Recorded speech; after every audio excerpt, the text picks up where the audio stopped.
शिव, हम किसी को शिव कह सकते हैं जो ही दिख रहा है। इसकी कैसे पूछ, पानी की व्यवस्था, ऐसे सबके अलग अलग डिपार्टमेंट बांट दिए। इसको हम अकेले करने जाएं तो मेरे लिए समस्या हो, जिम्मेदारी का पद है। शिव, हम किसी को शिव कह सकते हैं जो ही दिख रहा है। इसकी कैसे पूजा करोगे आप? इसका कोई आकार नहीं। सूरज का तो आकार है, चंद्रमा का भी आकार है, ग्रह, गोल, सितारे, आकाश गंगा, सबका आकार है, पूरे ब्रह्मांड का भी आकार है। लेकिन ये जो शून्य है, इसका क्या आकार है? इसका कोई आकार हो सकता है? नहीं। ये तो सूर्य के भी चारों तरफ है, चंद्रमा के भी चारों तरफ ये स्पेस है, धरती के चारों तरफ यही स्पेस है, हर तरफ यही स्पेस है, यही शून्य है। इसे हम शिव कह सकते हैं। सत्ता जिसे बोलते हैं, सत्ता, व्यापक वस्तु बोल सकते हैं।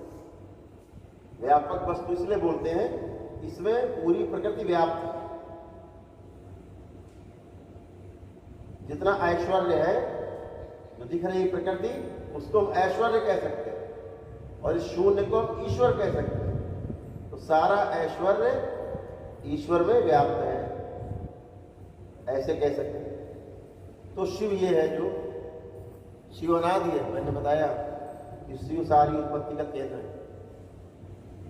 शिव से शक्ति, शिव और शक्ति से भगवान विष्णु, भगवान विष्णु से महालक्ष्मी, भगवान विष्णु और महालक्ष्मी से ब्रह्मा जी, ऐसे सृष्टि का क्रम। तो वो शिव की बात करते हैं। जब हम शंकर की बात करते हैं तो हम शंकर पार्वती की बात करते हैं, हम हिमालय की बात करते हैं, कैलाश की बात करते हैं, तो हम शंकर जी की बात करते हैं। यानी शंकर जी एक ब्रह्मांड में जो शंकर है, जो शिव परिवार है, वो हर ब्रह्मांड में विराजमान है, अलग अलग। और जो भगवान शिव की जो महिमा है, भगवान शिव के जो कार्य है, भगवान शंकर अवतार के रूप में, उन अवतार समझिए, वो शिव की शक्ति से सुसज्जित है। शिव की ही शक्ति से शंकर सुसज्जित है, लेकिन वो अवतार के रूप में, जो आज भी कैलाश पर्वत पर विराजमान है, अभी विराजमान है, आज भी वैसे ही। समय समय पे तमाम अवतार बीच में होते रहते हैं। तो वो शंकर का ही। अब शिव का दूसरा अवतार नहीं हो सकता है। अब जो भी अवतार होंगे वो शंकर के होंगे। तो शंकर एक तरह से विभागाध्यक्ष है, ठीक है। तो हम शंकर की पूजा कर सकते हैं, हम शंकर की पूजा कर सकते हैं, उनका रूप बना सकते हैं।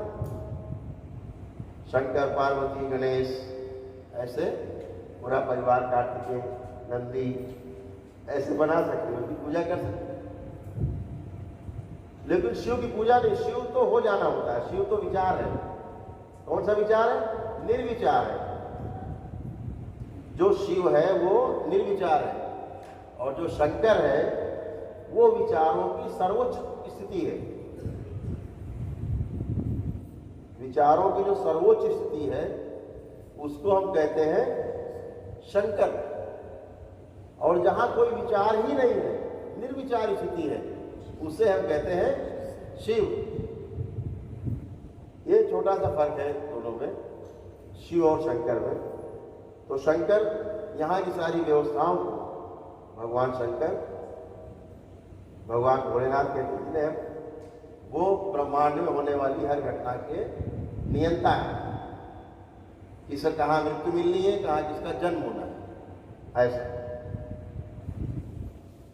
तो जैसे इनकी बात की जाए शिव की, तो ब्रह्मा जी का एक वर्ष और शिव जी का एक पल बराबर, ऐसे। तो जैसे हमने आपको बताया था कि रुद्र, वो भी एक रूप है, रुद्र। लेकिन अब तो भगवान शंकर से, अब शंकर जी अपनी माया फैला रहे हैं। चारों तरफ। तो रुद्र कैसे बनेगा?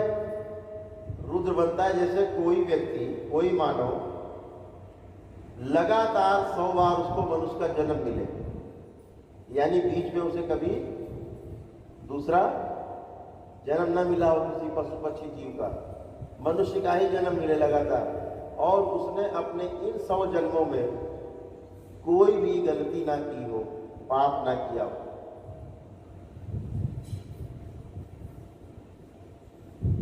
ऐसा करने से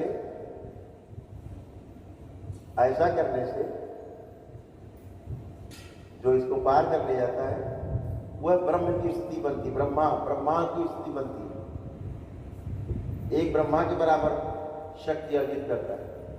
ऐसे ही 100 बार वो कर ले जाए,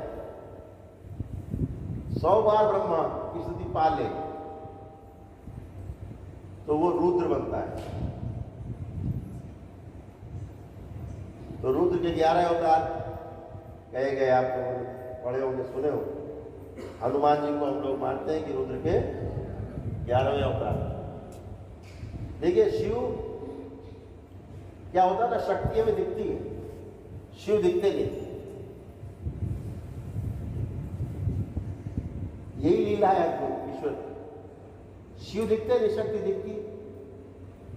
बोले हनुमान जी को शक्ति दिखती है, बल के स्वामी शक्ति दिखती। तो जैसे शक्ति दिखी, शिव हमारे लिए शून्य हो जाते हैं। तो जो सामने है उसकी पूजा करते हैं। तो शिव की पूजा का मतलब नहीं है शिव होना है, शिवमय होना है। शिव एक निर्विचार की स्थिति है, जिसके लिए हम आप लोगों को जो ध्यान के बारे में छोटे छोटे टिप्स दे रहे हैं, वो निर्विचार होने की स्थिति को ध्यान कहते हैं। वही शिवमय होना है, और उसी शिव को जानने के लिए हम लोग ध्यान की विधि में जाते हैं। तो शिव और शंकर में से छोटे छोटे से आपको विस्तार से बाद में चर्चा करेंगे कभी इसी सब्जेक्ट पे, शिव और शंकर आपस में क्या है, उस पर आराम से चर्चा करेंगे।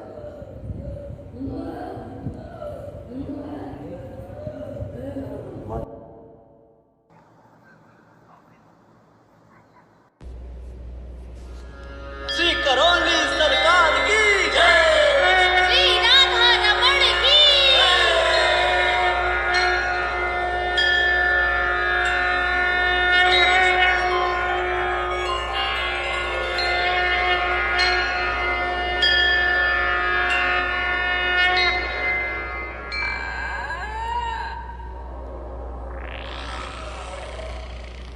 करौली सरकार की आन बान शान ये है कि 5 हवन करते ही आपके सभी प्रेत समाप्त हो जाते हैं। उसके बाद आपको आश्रम आना पड़ता है।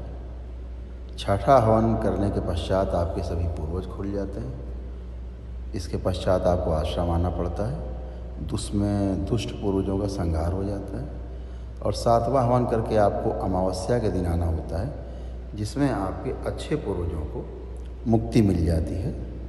उनमें से सिर्फ कोई एक पूर्वज, दादा दादी, नाना नानी या माता पिता में से कोई एक पूर्वज अच्छा रखा जाता है, जो आपकी एनर्जी को महीने 2 महीने में पूरी बॉडी में एडजस्ट कर देता है।